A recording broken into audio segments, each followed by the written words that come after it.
Oh, awesome. Very good. Well, good morning, everyone. It's great to be here with you. We have a press conference in two parts this morning. First of all, we're going to talk about the NRL Grand Final Series and the arrival of the Premiership trophy here at Brisbane's iconic Suncorp Stadium. And then we'll have an update on COVID and other matters. And, of course, happy to take questions there. But it's a great privilege for me to be joined by two absolute league legends, Darren Lockyer and Wally Lewis, to welcome the trophy here. The trophy's been on a tour right throughout the state. Rocky, Mackay, Townsville, Moreton Island, even Redcliffe, the best part of the state, obviously, in the beautiful Moreton Bay region. We all know that the Queensland and particularly regional Queensland love their rugby league, and they've loved the chance to see the trophy. You can just picture the face of little kids in their rugby league gear, their face lighting up when they see the trophy in real life. It's the culmination of a year we'll always remember. The year that the NRL moved to Queensland, the year we hosted the final series here, the year we finally got to host the grand final after 114 years. It's been great for Queensland to get to host the game. It's been great for our regions to get to see rounds as well as final games in the regions. A great chance to promote rugby league, but of course inject millions of dollars, tourist dollars and economic activity into the state. We've also, of course, in the process been able to lock in the fantastic Magic round as well as additional regional games in coming years, ensuring that we continue to capitalise on the benefits that have come from hosting the NRL this year.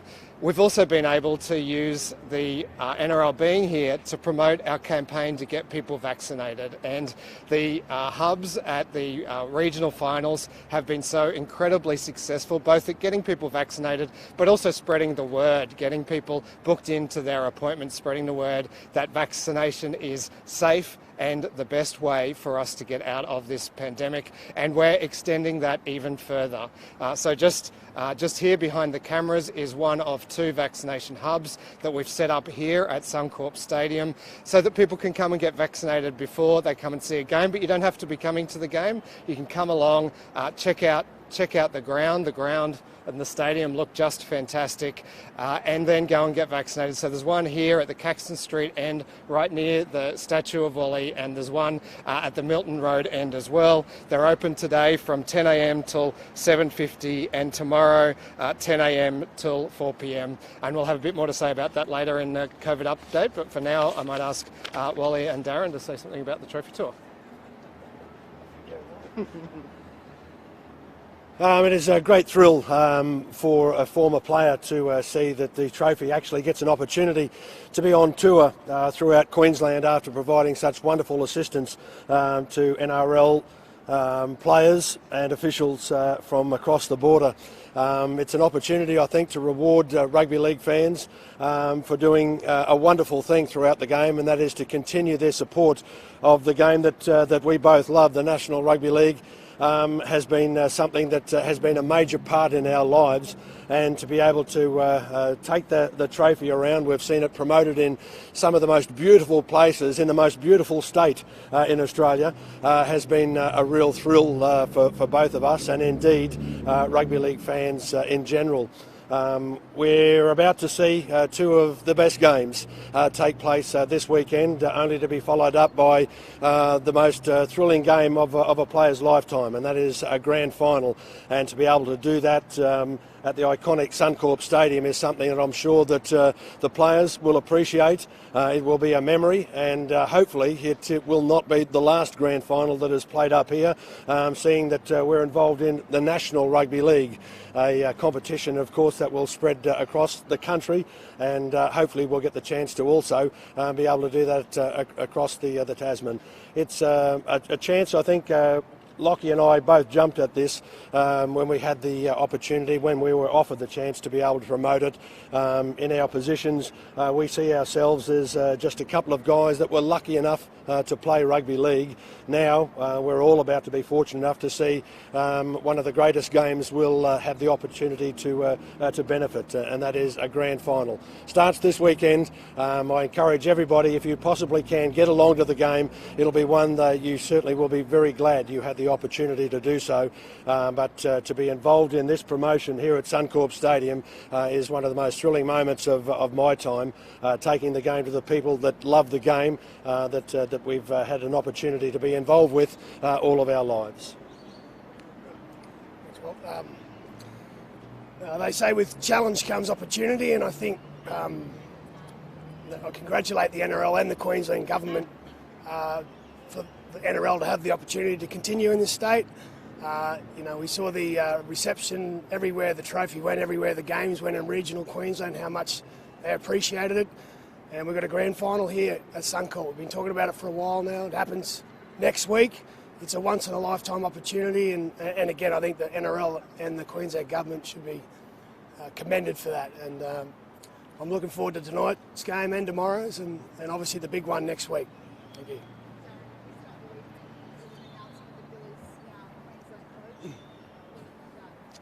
Oh, fantastic. He's a very knowledgeable person about the game. He's obviously played at that level for a long time and been successful, so he knows what it takes.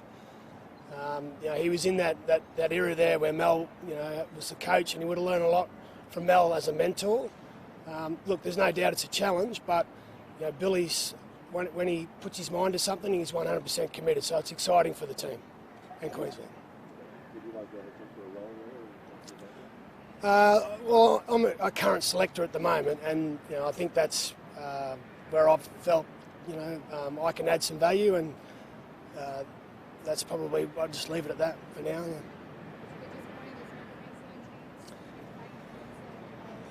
Yeah, it would have been nice if there was a Queensland team, and I guess everyone, the whole state would have got behind them, but it wasn't to be. I guess Melbourne in some way has been adopted at the Sunshine Coast there, and I'm sure there'll be a lot of people backing them to win the big one, but there's 3 other good teams, so I think the football this weekend will be fantastic, and next week should be even better. Billy's appointment was something that has excited everybody since its announcement. There have been people celebrating. He has been regarded as one of the most inspirational players and teammates, and certainly to have the opportunity for him to inspire the players as they approach the upcoming State of Origin series. It'll be exciting for the players. They'll be involved with it. They'll know that there certainly will be something that they'll be talking about every day of their preparation, and he's somebody that installs genuine excitement about the opportunity to proudly represent their state.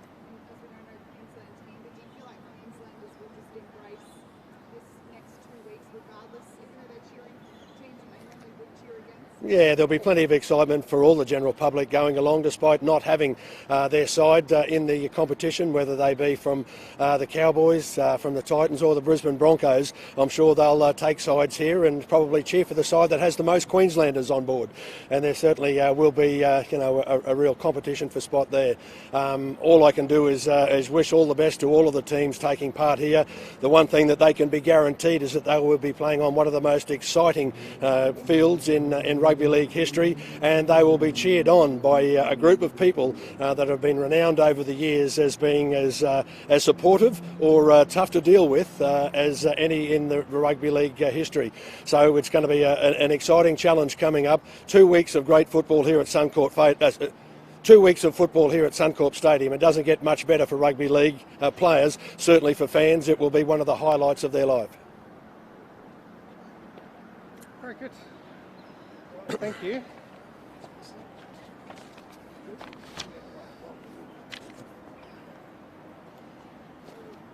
Just give us a moment now to move on to just a COVID update and a couple of announcements. So we have 0 new cases in Queensland overnight. That is what the Premier loves to call a double donut day. That brings our total number of cases now to 2,021. 20 of those remain active. We did 11,145 tests in the last 24-hour period, continuing that high testing rate. And Queensland Health did a great job vaccinating 22,880 people in the last 24 hours, again keeping up that high daily vaccination rate. We now have 62.14, so nearly 2/3 of Queenslanders have their first dose, and 43.36% of Queenslanders are now fully vaccinated against COVID-19. Now, we review the restrictions regarding masks every 2 weeks on a Friday, and so today is one of those review points. And while we will be extending the restrictions related to masks, the Chief Health Officer has recommended some small changes. What that means is that once you are seated, you will be able to remove your mask. You don't need to wait until until you're eating or drinking. So that means when you go to the stadium and you're making your way through, you will need a mask through the gates, all the way through the concourse until you're seated. But once you're seated, you can remove the mask even if you're not eating and drinking. That also means that school children can remove their masks once they're seated, which I know will come as a great relief to teachers, students and parents. And when you go to a cafe or a restaurant or a licensed club, you'll no longer have to wait until you have a drink at the table to remove your mask. You can take it off as soon as you're seated. So that is, I'm sure, a welcome variation to the mask restrictions. In addition to the 2 vaccination hubs here at Suncorp Stadium, which I outlined earlier, were open today for extended hours and again tomorrow. We are extending the hours of the South Brisbane vaccination hub for people coming into town for Riverfire. So it will be open till 8 p.m. tomorrow.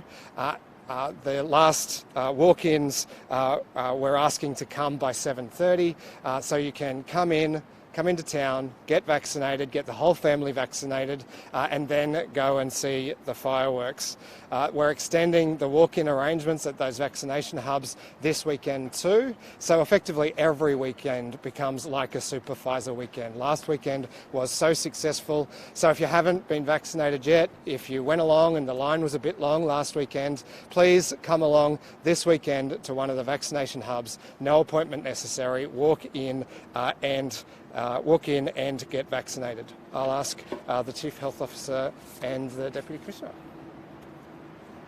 Thank you, Deputy Premier. So yes, excellent news today. No new cases in Queensland, and that means that we have reviewed the mask requirements. So essentially, to make it simple, once you sit down, you can take your mask off. So that doesn't matter if you're in a cinema, in a theatre, in a restaurant, at school, at work. Once you sit down, you can take your mask off, but when you stand up, please put it on again, because we don't know who you're coming into contact with. So when you go and do the grocery shopping, that's an important time to put your mask on.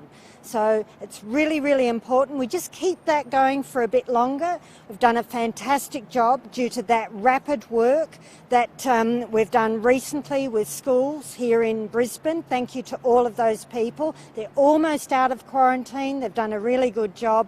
So I'm very comfortable that we don't have any ongoing problems from that cluster, but we still don't know when the next case might come into Queensland, so we just need to persevere with masks for a bit longer. And it's really important, please, any symptoms at all, come forward and get tested. People are still doing that, thank you very much. That's critical.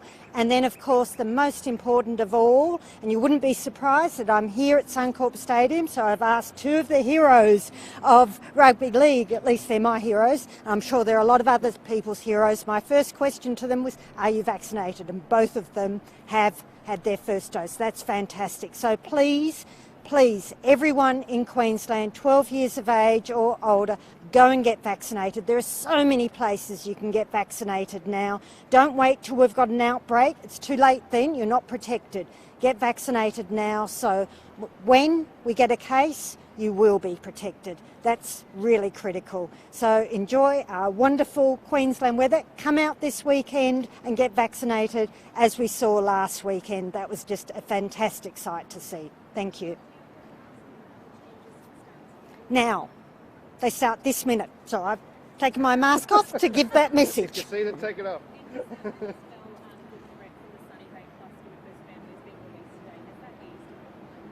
Totally eased, yes, because they just did so well. The other day we saw yet another person test positive day 9, and they'd been in quarantine that whole time, and people have just been magnificent.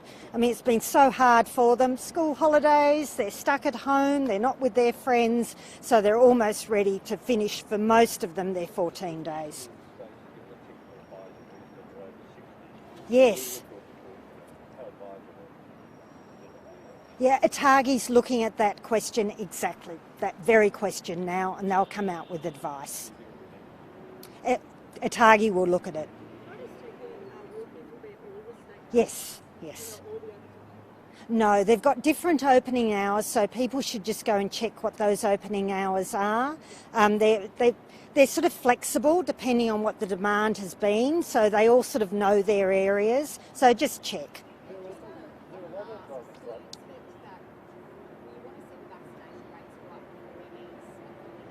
Of course I will. I want to see the vaccine rates go up no matter what.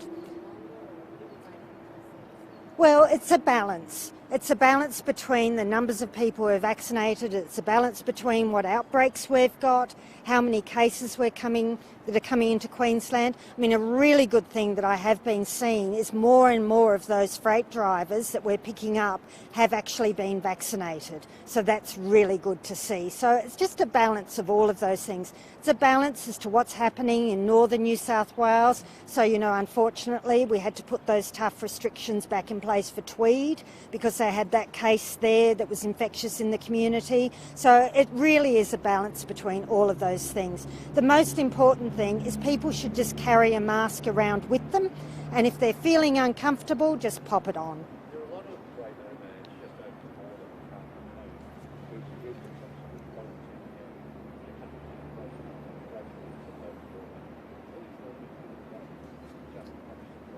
No, my recommendation to grey nomads is they should just stay at home until all of this settles. I mean, we've got New South Wales and Victoria in stay-at-home restrictions, and people should do their best to follow those restrictions.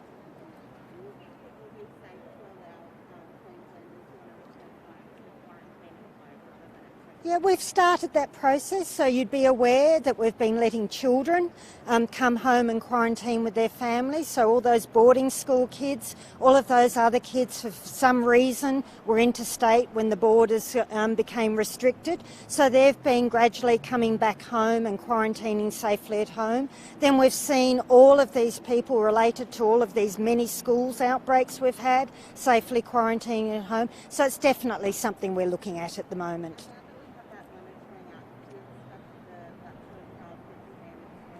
Yes, I think so. We're just working through that app. There were some teething problems, and I've been very grateful to all those people who've been helping us work through those teething problems. So we're getting through them, and yes, I would think it will get expanded.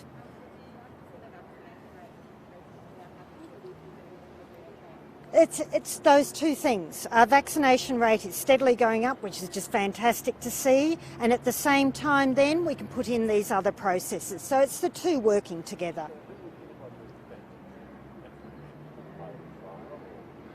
We just have to work it through. So we're just getting all the results from all of those other things that we've done. There are still some things we want to sort out with that app that's being used. We know there's been some fine-tuning that's been needed, so we just want to do all that.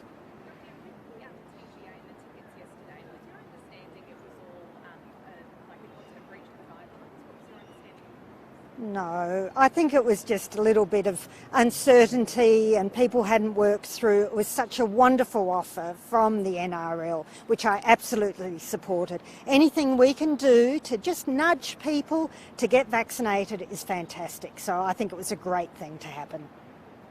Thank you. Yeah, do you want to... Shane's got a vaccination update. Why don't we do that first? Sorry. Thank you, DP. I thought I was off the hook. No, as the vaccine operations coordinator, I really want to push today that, as the Chief Health Officer and the Deputy Premier said, with the success of the Super Weekend last weekend, our vaccination hubs are right across. Our state hubs are open this weekend for walk-ins.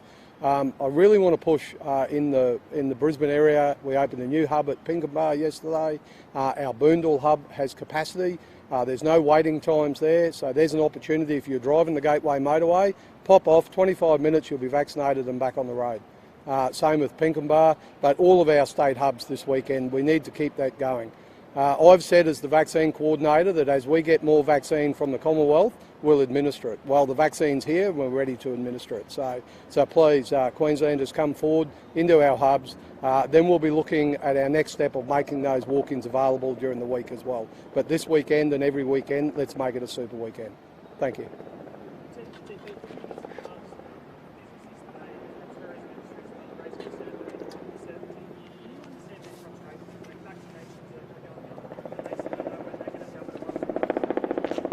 Look, we've endeavoured throughout this pandemic to provide as much certainty as we can while also being honest with people. We can't predict what's going to happen just as well as other political leaders can't. And so there's two different approaches here. You've got some people out there saying what they would like to happen, whereas we are outlining what we think is likely to happen. And we've been very upfront with people.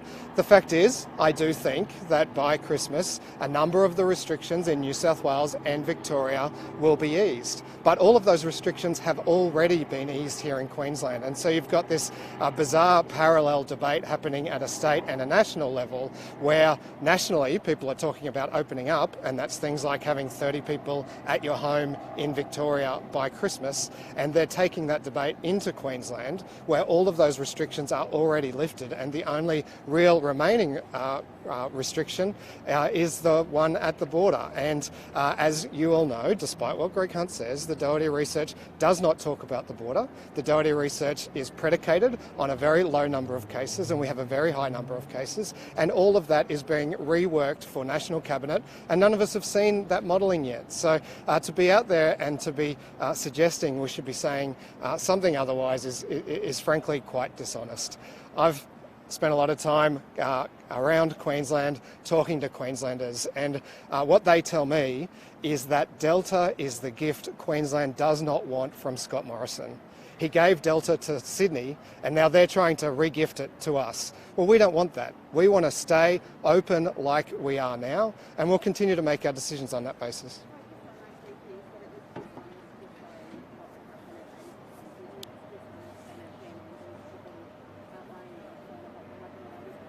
I think what he's done in outlining a roadmap is exactly the kinds of things that we've done. You'll recall we had a similar kind of roadmap as we came out of lockdown last year, and that's a very sound approach. Being out there and pretending that you hit 80% and the whole thing's over is just misleading, and some, particularly in the federal government, are attempting to portray it that way. If you look at the roadmap in Victoria, that foresees that at 80% people can have larger gatherings in their home. Well, that's much more honest than, for example, a tourism minister going out and saying all of the international borders will be open by then. I don't think Queenslanders want all of our international borders open if it's not safe to do so, if there are still lots of cases overseas, and if that presents a risk here.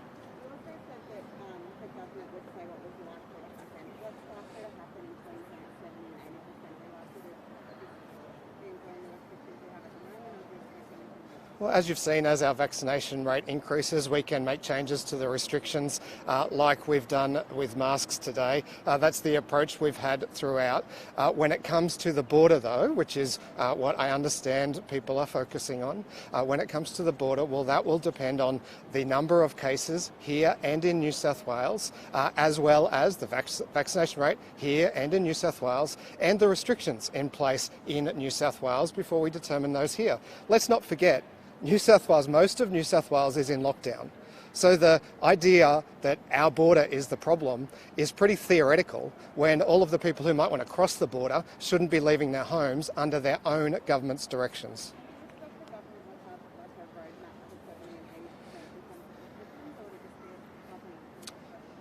Well, as we're awaiting that new modelling, that revised modelling for National Cabinet, once we get that, we'll be able to have a clearer idea about what the risks at those levels will be. Let's not forget that even the first version of the modelling still only said that at 80%, lockdowns would be more rare and regionally targeted. Now, we've been at that state all year, pretty much. We've only had short lockdowns that were regionally targeted. Now, that's what the Doherty research said should happen at 80%. So we are already following very closely the national plan, and once we see that new modelling, we'll be able to outline more about what will happen at those levels. But we want to get to those levels. It's only just now that we've had enough vaccine, so let's get vaccinated, and then we can make those assessments, provide those roadmaps.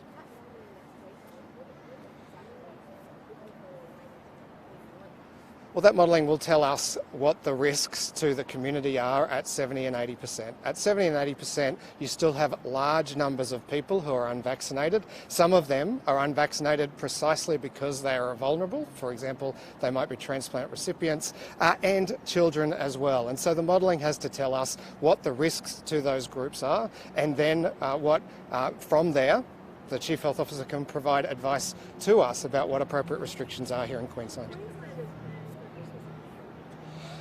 Oh, well, that's still a few months away.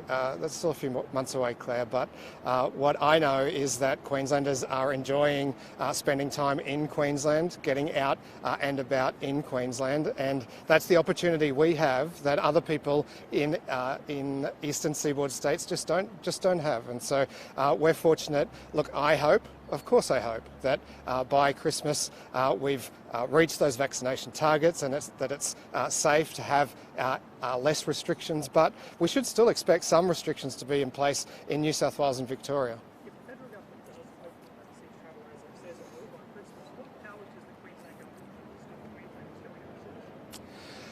Well, they're matters for the Commonwealth Government, and they would need to put in place those arrangements.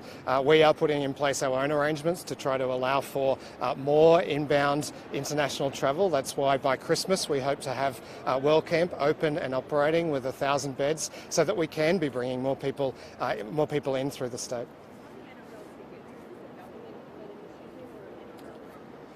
Look, I'm not sure who suggested it. I only kind of tried to piece together what happened yesterday, last night and this morning. It seems to me that the Prime Minister's office's campaign against Queensland and Queenslanders got truly bizarre yesterday. It jumped a shark. You know, the TGA came out last night and said they never had a problem with it. The Prime Minister's office was out briefing that there was a TGA guideline against it. That's despite the Prime Minister himself announcing on the 6th of July that guideline would change. I know he's fond of announcements, but every now and then he should follow through and actually get the guideline adjusted. Now I understand after our Health Minister requested it, the guideline has been adjusted. So I think this is a fantastic initiative from the Queensland Government and the NRL to get people vaccinated, and the Prime Minister's office shouldn't have done what they always do and try to undermine it.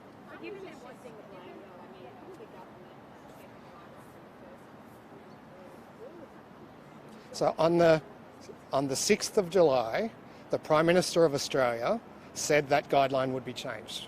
Now, it's not unreasonable for other governments to think that the federal government will do what the Prime Minister said he would do months ago.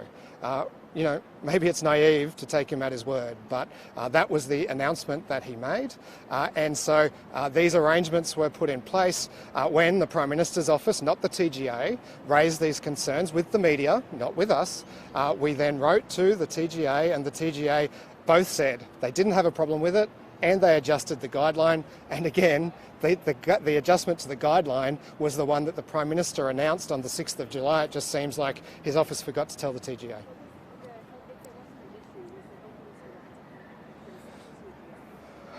Well, I think the Health Minister's response was very reasonable in the circumstances.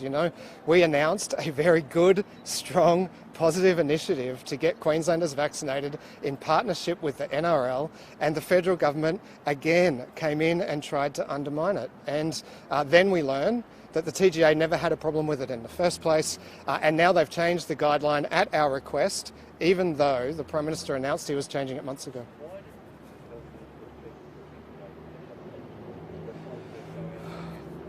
Look, I understand she was responding to media inquiries, and you were all there yesterday, so you're probably better placed to respond to that.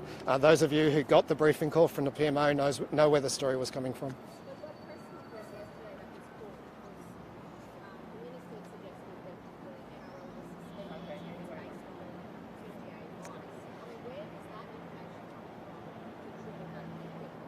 Look, I wasn't there, but I understand that there was a series of media inquiries triggered by the Prime Minister's office, and the claim was made that the TGA guideline would not allow the distribution of the tickets. Now, obviously, no one wants to breach a TGA guideline. Many of them are very, very serious. And so if the guideline had stayed in place, we would have had to suspend that campaign, which would have been a shame.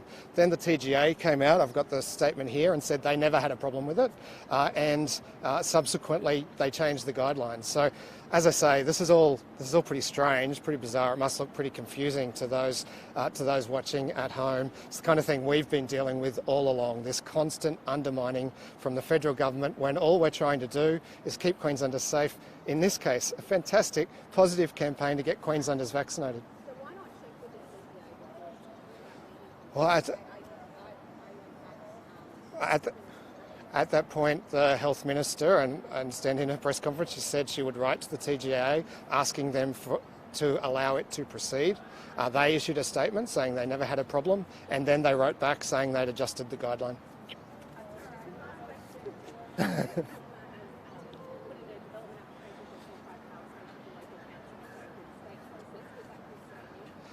Look, I try to not get too worried about anything Clive says or does. It was a while ago now. He announced we'd be getting a Titanic. We still don't have a Titanic. It was a while ago he announced we'd be getting a dinosaur park. We still don't have a dinosaur park. So I don't think people should get too worked up about this next thought bubble from him.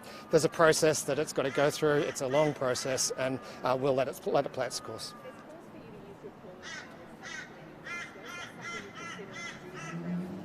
Look, as I say, it's a long way from needing to take that kind of action. I could use my call-in powers to approve the Titanic. That won't get it built. I could call in the dinosaur park. That won't get it built. We're not talking about calling in this new plan from Clive. Clive's very good at getting headlines, and I suspect this is just one of them. Thank you.